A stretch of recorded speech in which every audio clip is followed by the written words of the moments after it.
কিসের এত বাহাদুরি? 2 দিনের দুনিয়া, আজ আছেন তো কাল নেই। শুনে জানি ইমাম সাহেব কি বলে, জানাজার নামাজ তিনি জামাতে পড়ে গেছেন গতকালকে জোহরের নামাজ পড়ে গেছে। তো মুসল্লিরা কথা বলে, তারা বাইরে অনেক সময় কথাবার্তা বলে। তো আমাদের অনেক মুসল্লিরা থাকে। তো আসরের সময় আমরা যখন নামাজ পড়ছি, বাইর হয়েছি, তারপরে ওনার সামনে বললো, মুসল্লিদের সাথে কথাবার্তা বলে উনি আমার হুজুর কোনো কিছু কইবে? আমি কই না, আপনারা যখন কথা বলেন আমি আর কি বললাম। এই কথা বললাম, উনি পূর্ব দিক চলে গেছে। আমি আমার ছোট ভাই সৌদি আরবতে ফোন দিছি, আমি ওই দিকে গেলাম নবীদের ভাই।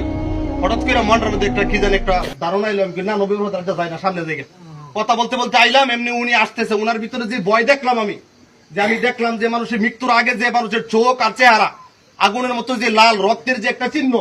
তো আমারে বলতেছে, সারে শরীর গাম কাপড় গুলা টাইনা হইলে লিতেছে, বলতেছে হুজুর আপনি আমার কোনো মতে বাড়িতে নিয়ে পৌঁছান। তোমরা তোমার লম্বা মানুষ না, তো আমার উনার পুরাটা শরীরের বর আমার উপরে।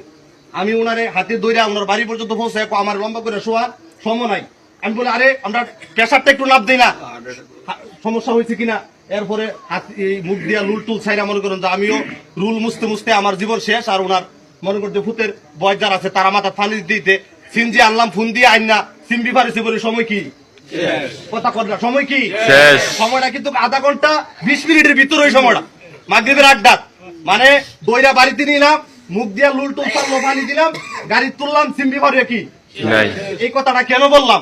যে হযরত আলী রাদিয়াল্লাহু তাআলাকে নবীজি জিজ্ঞাসা করেছিল, আলী তুমি মৃত্যুরে কতটুকু দূরে মনে করো? তো আলী রাদিয়াল্লাহু তাআলা নবীজির কথাটা অপেক্ষা না করে তিনি বলছিলেন, আমি মৃত্যুরে এই এক ওয়াক্ত নামাজ আদায় করে জোহর আদায় করার পরে আমি চিন্তা রাখি আবার আসর পড়তে পারবো কিনা। আল্লাহ নবী বলে, আলী নো আনসার, তোমার আনসার তো ভুল, কারণ তুমি একদিকে সালাম ফিরাইছো, অপর দিকে সালাম ফিরানোর সুযোগ তোমার নাই। কথা বলেন না কেন? আপনি কোন সময় ওই নামাজ গিয়ে আবার পড়বেন? সালাম ডান দিকে ফিরাইছেন, বাম দিকে ফিরানোর কি নাই? তো বিষয় পুরাটা ঘটনা তো আমার সামনে করছে, আমার সাথেই করছে। তো আমি বুঝতে পারছি কাউকে দিলে আমার খাওয়ান নাই। ওনারা দেওয়ার পরে আমার খানা দানা নাই, পানিটা পর্যন্ত খাইতে পারি না, 2টা দাওয়াত ছিল, 15 রাতে গিয়ে খাইছি না। আমার হালি গুনতিটাই যায় না যে কি দেখলাম চোখের সামনে। তো যাক, আল্লাহ রাব্বুল আলামিন আমার এই মুসল্লিকে মাফ করে দেয়। নামাজগুলি মসজিদে এসে আদায় করছে।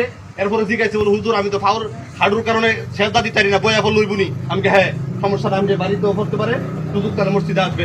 তো আল্লাহ রাব্বুল আলামিন ওনার জীবনের গুনাহগুলি মাফ করে দেয়।